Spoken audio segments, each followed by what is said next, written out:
बिस्मिल्लाहिर्रहमानिर्रहीम। अस्सलाम वालेकुम नाज़रीन। आज कमो पेश जो है आखिरी रोज़ा जो है वो कल होगा और आज सेकंड लास्ट रोज़ा था। उसमें भी कोई सियासी जो हमारी जो इर्ताश है, हलचल है, एक्टिविटीज़ हैं, उसके कोई मामूली कमी भी नहीं आई। उसी तरीके से उसके अंदर एक वलवला, जोश, जज्बा, सारे कैरेक्टर्स तो आज तो ऐसा था कि फुल थ्रोटल पे थे। सुप्रीम कोर्ट के अंदर बड़े बड़े आज फैसले होने थे और अदालत जब बैठी जब अर्ली आफ्टरनून में दोपहर के वक्त, तो उन्होंने कहा आज हर सूरत में 4 बजे तक हमें बताया जाए कि इत्तेहादी हुकूमत और तहरीक इंसाफ के अंदर कोई मामला फहमी हो गई तो आपको आपके ख्वाहिशात के मुताबिक वक्त मिल जाएगा, वगरना 14 मई की तारीख को पड़ी है, वो हमारा फैसला बड़ा अटल है। साथ ही एक और भी उन्होंने जो रिट पटिशन एंटरटेन कर ली, ऐसे बंदे की जिसका ताल्लुक पंजाब से नहीं है और पंजाब के इलेक्शन के बारे में बड़ा फ़िक्रमंद है, और उन्होंने ये कहा कि असम्बलियों को दोबारा बहाल किया जाए क्योंकि ये बड़ा एक गलत फ़ैसला हुआ है और उसको भी एंटरटेन किया है। तो उसमें भी उन्होंने यही कहा जी कि हमें अगर आप कोई ऑल्टरनेट दे दें या इसका कोई हल दे दें, तो 12 उस हल के जवाब में जो जवाब दिया मौलाना फजल रहमान ने अपनी प्रेस कॉन्फ्रेंस में, वो भी कमाल का था। और फिर उसके बाद बिलावल भुट्टो साहब ने भी बहुत ही ज़बरदस्त प्रेस कॉन्फ्रेंस की और एक खातर खा जवाब दिया। कोई थोड़ा बहुत टुचका शहबाज शरीफ साहब ने भी, वो मेरे ख्याल में कोई वकला की कोई एक था सेमिनार, तो वहाँ से उन्होंने भी 2, 4, 5, 7 फिक्रे जो है हस्ब तौफीक उसमें ऐड किए। सुप्रीम कोर्ट ये समझ रही है कि इस वक्त पाकिस्तान के मसाइल के हल करने की जिम्मेदारी उन पर आन पड़ी है। इत्तेहादी हुकूमत ये समझती है कि हमने पॉलिटिकल कास्ट अदा की है, इससे पहले हमारे साथ बड़ी ज़्यादती हुई हैं, वन साइडेड हमें 4, 5, 6 साल हमें बेबस करके इमरान खान साहब को हमारे ऊपर नाफिज किया गया है और उसका भी अजाला नहीं किया गया। यानी कि जो केसेस बने उन केसेस के ऊपर जिस तरीके से नवाज शरीफ को नाअहल करार दे के सियासत बैर करके ज़ोर ज़बरदस्ती करके इमरान खान साहब को छीना छपटी के साथ हुकूमत इमरान खान साहब के हवाले की गई, उसका अजाला नहीं हुआ। और कहते हैं उससे मिट्टी पाओ तो आगे चलो बाकियों को शायद वारा खाता हो, पुसरी नून को कम अज़ कम वारा नहीं खाता, बाकी भी शायद इत्तेहादी हुकूमत की बाकी पार्टियों को वारा ना खाता हो। लेकिन मैं ये हतमी बता रहा हूँ कि मौलाना फजल रहमान साहब को, मुस्लिम नून को ये बात वारा नहीं खाती कि पिछले 7-8 साल पे मिट्टी डाली जाए। बाजवा जो कुछ कर गया वो पाकिस्तान के ऊपर एक क़यामत खेजी का जो एक फॉर्मल इलामिया समझे उसका सारा दौर, और बताया कि जी इसके बाद आप पाकिस्तान को ठीक कर करके, तो सुप्रीम कोर्ट समझ रही है कि जी हमने ठीक करना है और वो लगे हुए हैं। उसके अंदर जाहिर है कि बंदा भी क्या करे, बंदा अल्लाह ताला ने बड़ा छोटा बनाया उसको।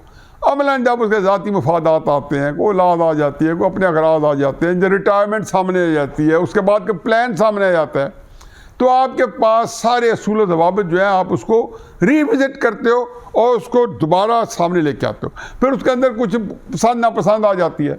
इमरान खान साहब के अंदर इनको अब सबको अपना मुस्तकबिल नज़र आता होगा सुप्रीम कोर्ट को। मैं ये बात इसलिए कह रहा हूँ कि ये जहन में रखें कि अगर सुप्रीम कोर्ट के वेस्टेड इंटरेस्ट ना होते तो आराम से 15 रुकनी बेंच बैठ जाता। आज उसकी इखलाकी पोजीशन ही कुछ और थी। 8-7 फैसला देता और 8-7 फैसला यही देता जो बंदियाल साहब की दुष्कर्म 8 की है, जिसमें उन्होंने 2 जजेस भी ले लिए जो कि आज़म नज़ीर तारड़ साहब हमारे जो अजीज़ हैं, बरखुरदार हैं, उन्होंने फरमाया कि जी बाजवा साहब ने शहबाज शरीफ साहब की इनकलाबी हुकूमत के ज़रिए अपने 2 जजेस जो है फिर इंस्टॉल किए जो कि बंदियाल साहब के हाथ मजबूत कर गए। और वो अब बंदियाल साहब हैं कि उन लोगों के किसी तरीके से उनके हत्थे नहीं आ रहे, पता नहीं आ रहे, मुझे नहीं पता कि अंदर खाने क्या ड्रामा हो रहा है, क्या खेल खेला जा रहा है, क्योंकि एस्टेब्लिशमेंट की भी यही ख्वाहिश नज़र आती है बाहर। क्योंकि जब पीपल्स पार्टी एक्टिव हो और वो पूरी तन मन धन से जो है मुज़ाकरात के लिए बहुत कुछ सीना सफ़र हो, तो समझो एस्टेब्लिशमेंट जो है उसकी भी कहीं ना कहीं सोच रही है कि मुज़ाकरात हो। इस बात को भूल जाएं कि जो कुछ नवाज शरीफ साहब वगैरह के साथ हुआ और जो कुछ उनकी पार्टी के साथ हुआ, उनसे पार्टी छीन ली गई। शहबाज शरीफ साहब की सूरत में जो लोग बने वो बाजवा साहब की इनके साथ एडजस्टमेंट करके, एक अंडरस्टैंडिंग करके हुकूमत में सारे लोग आए, जितने भी आए उनमें से कई लोगों को सीने पे जो पत्थर बांध के फैसला कबूल करना पड़ा, जैसे फजल रहमान साहब हैं। नवाज शरीफ साहब के लिए कुछ ऐसी नहीं छोड़ी गई, उनके बाद यही कहा गया कि जी आप बस ठीक है इसको ऑन करें, ऑन नहीं करेंगे तो फिर आपकी अपनी इज्जत बेइज्जती है, इसमें पड़े बगैर। ये ज़रूर हुआ कि जी मुस्लिम नून का उन्होंने पब्लिक के अंदर है, जहाँ वोट को इज्जत दे के बयानिया से लेके एस्टैब्लिशमेंट एंटी एस्टैब्लिश बयानिया से लेके सबका तबाह बर्बाद करके मिलिया मेड करके उसको उन्होंने इक़्तिदार पे पहुँचा दिया। वो इक़्तिदार पे जो आई ऊपर स्टैंप लगा के आई कि ये एस्टैब्लिशमेंट की शक्काबंद पार्टी है। इमरान खान साहब ने इसके पूरा इस्तेमाल किया। एंटी एस्टैब्लिशमेंट नारा जो है मैं कितनी दफ़ा कह चुका हूँ, दहाइयों का आज़मूदा फार्मूला मकबूलियत के लिए इमरान खान साहब के लिए ज़्यादा काम आ गया कि इमरान खान साहब का एक पहले भी एक अच्छा खासा क्रिकेट की वजह से एक बेस कैंप है, एक बेस स्पोर्ट है जिसके अंदर फ़ैन क्लब्स हैं, और फ़ैन क्लब के साथ जब बाकी आया तो उनमें मज़ीद तड़का लगा तो दो अच्छा हो गया सारी की सारी जो मकबूलियत है।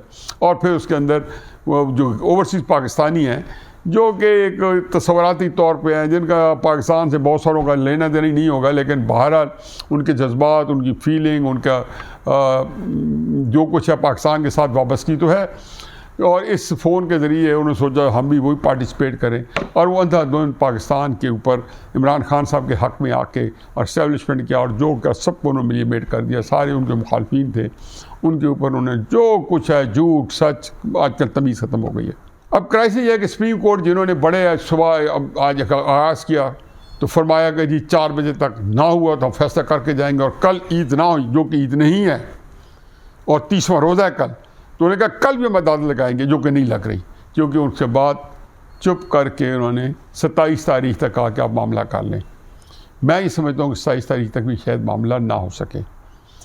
मेरे नज़दीक सिराजुल हक साहब ने आज कमाल का फार्मूला दिया है। अल्लाह करे कि इस फार्मूले पे अगर ये मान जाएं, हकीकत यह है कि इमरान खान साहब के लिए इससे अच्छी एस्केप है नहीं, क्योंकि इमरान खान साहब को सबसे ज़्यादा ख़तरा रखना चाहिए जो आरिफ अलवी साहब ने हफ्ता 10 दिन पहले हामिद मीर साहब के प्रोग्राम में कहा था कैपिटल टॉक में कि मुझे तो 7 अक्टूबर को भी इलेक्शन होते नज़र नहीं आते।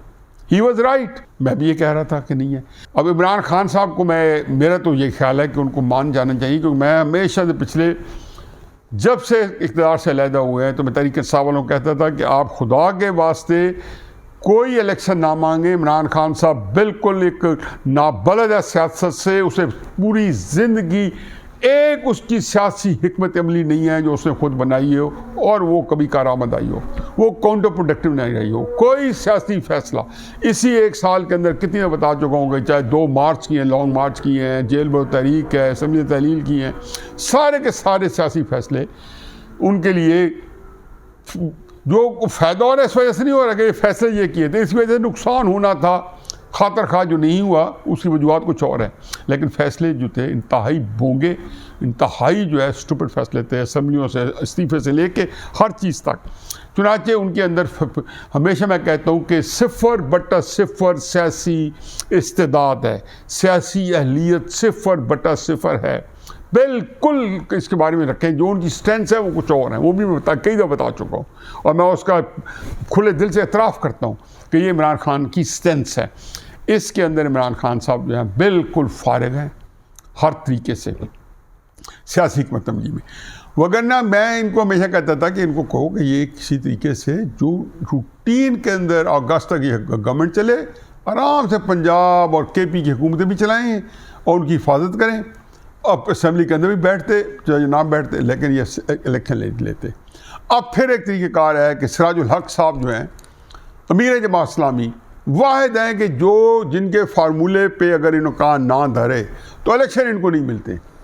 ज़रूरी नहीं कि सिराजुल हक साहब के फार्मूले पे इलेक्शन मिले, क्योंकि कुछ जो जिसको कहना चाहिए कि मावराए आइन माफूकुल फितरा, जिनको नवाज शरीफ साहब कहते हैं कि खलाई मखलूक ऐसी भी हैं कि जो जिनके अपने अज़ाइम हैं, जो किसी को भी नहीं पता वो क्या करना चाहते हैं और कहाँ पहुँचना चाहते हैं और किस तरीके से पहुँचेंगे, और उन्हें बिल आखिर सुप्रीम कोर्ट ने उन्हीं के खलाई मखलूक के ही चरणों में बैठा होना है या उन्हीं के साथ चलना होता है। और सुप्रीम कोर्ट जब ये कहते हैं कि आप आपस में तय करें तो फिर आइन का होगा कि आगे जो सुप्रीम कोर्ट बार बार कहता है कि 90 दिन के अंदर इलेक्शन हो। इसका मतलब है कि बिलावल ने सही कहा कि आप गन पॉइंट के ऊपर इलेक्शन कराना चाहते हैं। फजल रहमान ने बिल्कुल सही कहा कि आप किसी को फ़ायदा देने के लिए किसी का केस लड़े हमारे साथ, उनको एक पावर ऑफ स्ट्रेंथ से हमारे साथ मुज़ाकरात कराना चाहते हैं इमरान खान साहब को, एक उनको ताकत दे रहे हैं कि हमारे साथ मुज़ाकरात में हावी हो। ये फजल रहमान साहब ने अब खुल के कहा है। बिलावल ने कमों पे यही अल्फाज किए कि हमारे ऊपर बंदूक रख के आप मुज़ाकरात कराना चाहते हैं। फजल रहमान साहब ने तो 2-3 बातें और अच्छी की हैं। फजल रहमान साहब की आज की गुफ्तगू है, उसके अंदर एक मलफूफ पैगाम भी है, और वो मलफूफ पैगाम ये है कि फजल रहमान साहब ने बड़े कोई ब्लैकमेल नहीं किया, कोई उसको कोई खुदा न खासा कोई तड़ी नहीं लगाई, लेकिन पैगाम पहुंचा दिया है कि वो इसको अवाम की अदालत में लेके जाएंगे। और अगर फजल रहमान साहब वो अवाम की अदालत साहब बाद में लगा दी उन्होंने, तो फिर देखें कि क्या हश्र होता है। फिर सुप्रीम कोर्ट साहब जो है, जो कि आदी हो चुके हैं इमरान खान साहब के जत्था के साथ इंसाफ देने के, इमरान खान साहब आता है जत्थे के साथ इंसाफ लाता है, उस जत्थे के मुकाबले में इस फजल रहमान साहब के 2-3 हज़ार बंदों के मुकाबले में जब 2-3 लाख बंदा लेके आके शराय दस्तूर पर बिठा दिया, तो फिर जजेस लगाएं काउंटर। ये जो गेम है इसके अंदर इतनी सूरत हाल है, पेचीदगी है। मैं सिर्फ एक बात कह रहा हूँ, और वो सिर्फ ये है कि मेरा अपना ख्याल है कि हमारी इस्टेब्लिशमेंट जो है वो भी संजीदगी से चाहती है कि किसी तरीके से इसका हल जो है मुज़ाकरात के ज़रिए हो। और इमरान खान साहब जो है वो जो है कोई ज़ोर ज़बरदस्ती के बगैर कोई वारदात किए एक आराम से इलेक्शन में चले जाएं, और उसमें उनको अपने केसेस भी भुगतें और इलेक्शन के अंदर भी जाएं, वो नाम भी ना खराब हो और बाकी मुल्क के अंदर भी काम चलता रहे। इसके लिए बिलावल का एक्टिव होना, सिराजुल हक साहब का जो एक्टिव होना, इसके लिए जितने जो प्लेयर हैं, DGISI, DGMO, DGMI का चीफ जस्टिस की अदालत के चीफ जस्टिस से मिलना। फिर उस मत भूले एक और बात कि एबटाबाद के एक शहरी जो है उसकी एक पटिशन आनी है, शाह खावर साहब उसके वकील बनने, जो बड़े ही कमाल के वकील हैं, और उन्होंने सुप्रीम कोर्ट ने केस पेश किया है। तो मैं ये सारे चीज़ों को जोड़ता हूँ कि इस वक्त इस्टेब्लिशमेंट भी ये चाहती है कि कोई ऐसा हल हो कि जिसके अंदर बजट भी आ जाए, और बजट के बाद जो है, जो मैं अक्सर कहता हूँ कि जी बजट भी आ जाए, IMF का प्रोग्राम भी एकदम ऑन हो जाए, इकॉनमी भी किसी तरीके से उसको थोड़ा सा डायरेक्शन मिल जाए, और अगस्त सितंबर में इलेक्शन हो जाए। अगर बहुत अर्ली चाहते हो तो अगस्त सितंबर में। और सिराजुल हक साहब ने यही कहा है कि जुलाई एंड तक जो है सारे हाजी वापस आ जाएंगे, तो वो जो है कम से कम अगस्त सितंबर में वो मौजूद होंगे अपना वोट देने के लिए। ये फार्मूला जो है उमर अताब बंदियाल साहब को उस वक्त बारह खाएगा, क्योंकि उनके ज़ाती जो अगर वो इंटरेस्ट पैदा हो चुके हैं, क्योंकि रिटायरमेंट से पहले, जैसे मैंने अभी जिक्र किया है कि वो इलेक्शन दोबारा, ऐसा इलेक्शन जो उनकी रिटायरमेंट से पहले हो, तो उसमें भी उसको भी एडजस्ट किया जा सकता है। और सबसे अहम बात यह है कि इमरान खान साहब को सबसे ज़्यादा बारह खाता है। मैं पिछले 1 साल से एक ही बात इनके कानों में गोश गुजार कर रहा हूँ तहरीक इंसाफ वालों में, कि आपकी कमाल होगी अगर आप टाइम पे इलेक्शन ले लें। और यही बात आरिफ अलवी साहब ने कही, हामिद मीर साहब को हफ्ता 10 दिन पहले। उन्होंने कहा था कि मुझे तो 7 अक्टूबर को, आरिफ अलवी साहब फरमा रहे हैं, सदर मोहतरम आईनी सरबराह पाकिस्तान के, कि मुझे तो 7 अक्टूबर को भी इलेक्शन नहीं लगते। जो सूरत हाल है कि जो कुछ लोग दरमियान में पढ़ के और कोई मुफाहमती कोई फार्मूला आता है और आगे आता है, तो उसको चूम के कबूल करना चाहिए। ये जो जिसको कहना चाहिए कि जो सुप्रीम कोर्ट ने एक जो नाजायज़ काम किया है कि इमरान खान साहब को एक ताकत देना ताकि उसको एक स्ट्रेंथ मिले, और पावर स्ट्रेंथ से वो उनके साथ निगोशिएट करें ताकि उनकी निगोशिएटिंग पार्ट जो है उसको मजबूत करें, तो ये ब्लैकमेलिंग है। ये सुप्रीम कोर्ट को तो आपने जरगमाल बना लिया 3 जजेस ने, 15 जजेस को, लेकिन इससे आपका पाकिस्तान के अंदर फार्मूला ऐसे नहीं चलेगा कि सियासी जो अफरा तफरी है इसका हल जो है आप लोगों के पास नहीं है। ना आप माफ़ कीजिएगा वज़ीर आज़म को नाअहल कर सकते हैं, ना आप काबीना को कर सकते हैं। आप एतजाज़ ऐसा की बढ़ के हैं और इनकी बढ़ के हैं और उनकी बढ़ के हैं, जो है फवाद चौधरी की, ये भी पता नहीं किसी गेम खेल रहे हैं। बुनियादी तौर पर सारे एस्टेब्लिशमेंट के घर रिपोर्ट करते हैं, किसी न किसी लिहाज से किसी न किसी ओहदे के ऊपर हैं ये सारे फाइज एस्टेब्लिशमेंट की मद में। तो ये जो है ना, ये जो कहना जी कि फ़लाँ ये असम्बली नाअहल हो जाएगी, फ़लाँ नाअहल हो जाएगी, ये रहने दें। आपको मैं बता दिया, आज फजल रहमान साहब ने बड़ा मलफूम मैसेज दिया है, सुप्रीम कोर्ट को बता दिया है कि बेस बुनियादी तौर पे उन्होंने ये कहा कि आप इस मामले से निकल जाएं। इसको बिल्कुल एक आइन और कानून के मुताबिक हाई कोर्ट के अंदर केस को चलने दे, हाई कोर्ट इसको नाफिज कराए। मेरे पास अपील होनी चाहिए। कत्ल की जब मेरे पास मैं क्या कत्ल करता हूं तो मुझे केस लड़ने की इजाज़त नहीं दी जाती? क्या पाकिस्तान का आइन ये कहता है जब अदालत में केस आता है तो मुझे केस लड़ने की इजाज़त मिल जाती है, मेरे खिलाफ फैसला आता है, मैं अपील कर देता हूँ।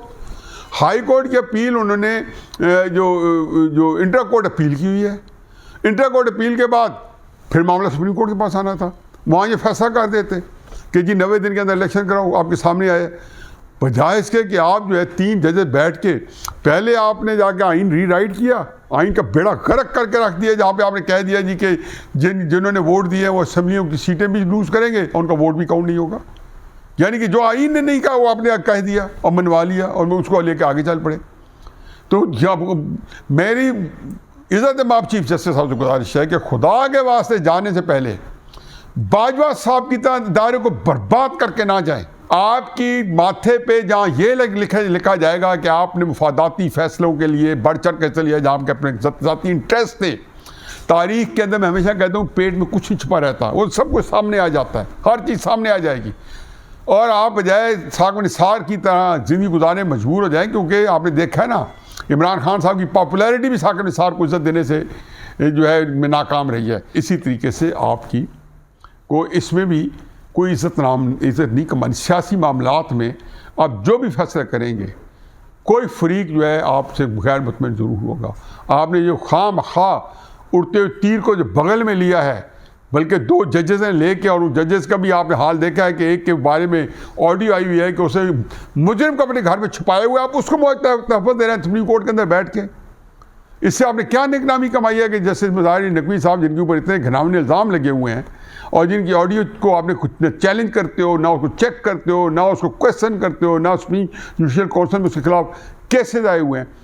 आप लोग जो है इजाज़ुल हसन साहब है, मॉनिटरिंग जंग जो है कि अपना बड़ा नाम कमा चुके हैं और अपना एक ख़ास मुकाम हासिल कर चुके हैं, उनके साथ मिल के आप 100 वोटों के ऊपर आपने एक्शन लिया और उसके बाद आप 3 जजेस का फैसले किए, जहाँ पे आपको 4 जजेस कह रहे हैं कि आप ना करें और 2 जजेस कह रहे हैं कि हमने करना है।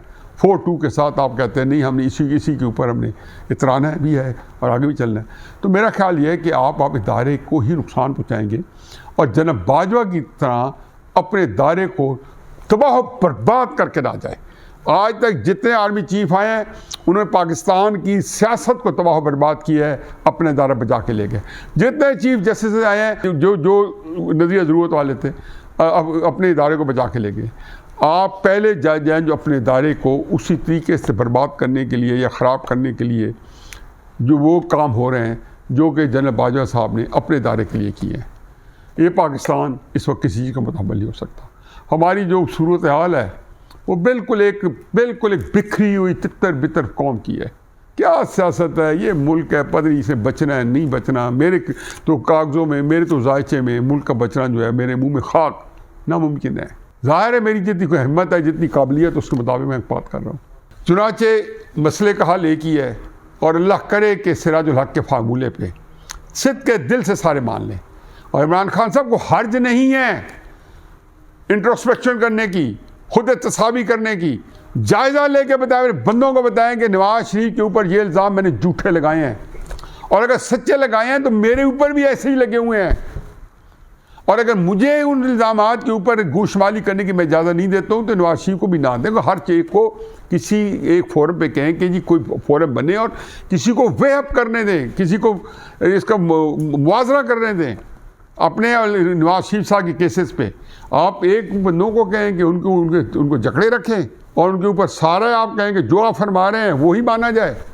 और अपने बारे में वो जो फाइनेंशियल टाइम्स के पिट सारी दुनिया थकी है कि खुदा के वास्ते इतने बड़े अखबार ने कहा कि आपने फंड जो हैं अपनी खरायती पैसे जो है अपनी सियासत पे खर्च किए हैं, आपने फाइनेंशियल टाइम्स को लाभ लिफ्ट नहीं कराई। आपके बंदे जो हैं उस बेचारे वो बिल्कुल जवाब देने से कासिर हैं। बेशुमार चीज़ें हैं, चाहे बहरिए के पैसे हैं, चाहे कोई है, 12 ये चीज़ें और हैं। इस वक्त सूरत हाल ये है, सिराजुल हक फार्मूला जो है वो वाहिद हल है। अगर इसको आप लोग सारे पकड़ लो, सियासतदानों, सुप्रीम कोर्ट और एस्टेब्लिशमेंट, और मेरा ख्याल है कि एस्टैब्लिशमेंट को भी इसकी अच्छी बात हासिल होगी, क्योंकि सिराजुल हक साहब भी शायद उन्हीं ही की जो है एक स्ट्रेंथ ले के आगे आए हों, मगर ना उनको पता है कि जी कई दफ़ा लोग जो है वो घास नहीं डालते, इस तरह के जिनको खूब खपते अजमत हो और जो अपने जोम में हो और जो एक जिनके अंदर रऊनत हो। तो अल्लाह करे कि किसी तरह अगले 4-5 दिन में सिराजुल हक फार्मूले पे सारे एग्री कर जाए। यही एक रास्ता है इमरान खान साहब के लिए, यही एक रास्ता है सब के लिए। वमा अलैना इल्लल बलाग।